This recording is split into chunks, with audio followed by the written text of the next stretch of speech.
So let's dive into this really fascinating historical document. It's basically a courtroom defense that's secretly, well, it's a profound spiritual argument. It's the story of this thinker, Said Nursi, who's going head-to-head with a new secular state that's been watching his every move for decades. And really, at its heart, this whole thing is about a timeless conflict that, we still see today. What happens when your own personal beliefs smash up against the power of the state? That very question is what's driving this entire showdown we're about to get into. And here he is, our central figure, Said Nursi. Now, after years of being spied on, he does something nobody expects. He takes what he calls his most hidden secret and dedicates it to the very people who are investigating him. And that secret? It's the text of his own defense, the very thing we're looking at today. Okay, so to really get his brilliant and honestly surprising argument, we're going to follow his train of thought. We'll look at how his secret got out, how a recluse ended up on trial, and how that kicked off a debate over something he called an unequal equality. Then we'll dive into his idea of duties beyond this world, and it all leads to the stunning conclusion he calls the tyranny of sincerity. So our story kicks off with a paradox, right? You've got a man who is totally withdrawn from society, but he's under the constant, watchful eye of a new government. And I mean, for a quarter of a century, the state has been watching him. They're looking for anything, any hidden agenda, any political ambition that might be a threat to their power. He's been exiled, watched, and investigated over and over again. So his response to all this is just incredible. Instead of hiding, he goes on the attack. In a way, he takes his most personal, most confidential writing and addresses it right to the governor, the judiciary, and the police of Sparta. It's this bold, almost defiant act of transparency. And this move, this act of transparency, leads to the first big conflict. It's not a formal trial just yet, but Nursi suddenly finds himself in the court of public opinion, having to answer a very direct question from his accusers. So people are basically asking him, look, you've left the world alone. You don't do politics. So why on earth won't the government leave your spiritual life alone?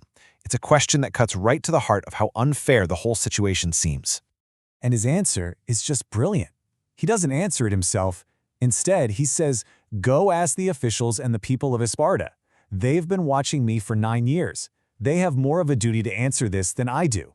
He literally turns his guards into his witnesses. His logic goes like this. You've had me under a microscope for 9 years. You've seen everything. If I was really a threat, you would have done something by now. The fact that you haven't is proof that I'm innocent. And then the killer line. Therefore, he says, you are now obligated to defend me. He just masterfully uses their own surveillance against them. This really clever defense pushes the argument past just his own actions. Suddenly, the real conflict is exposed. It's a fundamental clash of worldviews between Nursi's spiritual perspective and the new ideology of the state. So, at the very core, you have two clashing ideas. The state is pushing for absolute equality, trying to get rid of all the old hierarchies. But Nursi says, hang on, that goes against nature itself. He argues that things like virtue and human variety are built into us by a creator, and you just can't erase them with the new law. But here's what the government's really scared of. They think Nursi, through his teachings and the respect people show him, is building a power base that is completely outside of their control. And for a new state trying to lock down its authority, that is a huge threat. Nursi's comeback is just so powerful. He basically says, you can't just force virtue to disappear with new laws. You can try, but it's like trying to pass a law to get rid of the human conscience itself. True virtue, he says, comes from somewhere else entirely, and it can't be stamped out by political force.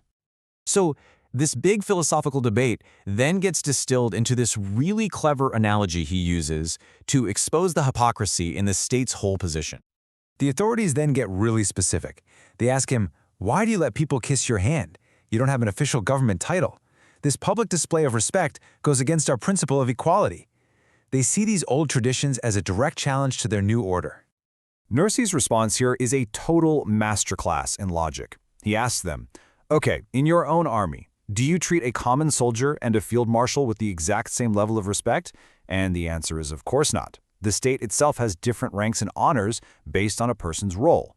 So he says, if you don't apply your absolute equality to your own military, why are you trying to force it so strictly on spiritual matters? And this all comes down to Nursi defining his role as a real, actual job. He's not just some private citizen. In his mind, his function is to provide guidance for the journey after death. He argues this spiritual duty is just as vital as any government job, and because of that, it deserves its own kind of respect. All right, now we get to the final part of his defense, and this is where the whole thing takes a completely unexpected and deeply personal turn. Get this. After defending himself against every single charge they've thrown at him, he just pivots. He stops talking to the government, and he starts looking inward, at his own soul. The final opponent in this trial, as it turns out, is his own ego. He thinks back over the last 9 years, and he sees this strange pattern. Every time he felt even a little bit of pride, a moment of what he calls hypocritical egotism, that is exactly when the authorities would crack down on him with some new injustice. The timing was just too perfect to be a coincidence. And this leads him to his absolutely astonishing conclusion. He doesn't curse his oppressors, he thanks God for them. He says their tyranny, their constant pressure, their injustice was actually a spiritual tool. It was the very thing that kept his ego in check and forced him to be truly sincere. So he completely flips the script on the whole situation. What looked like worldly injustice was, in his eyes, an instrument of divine justice.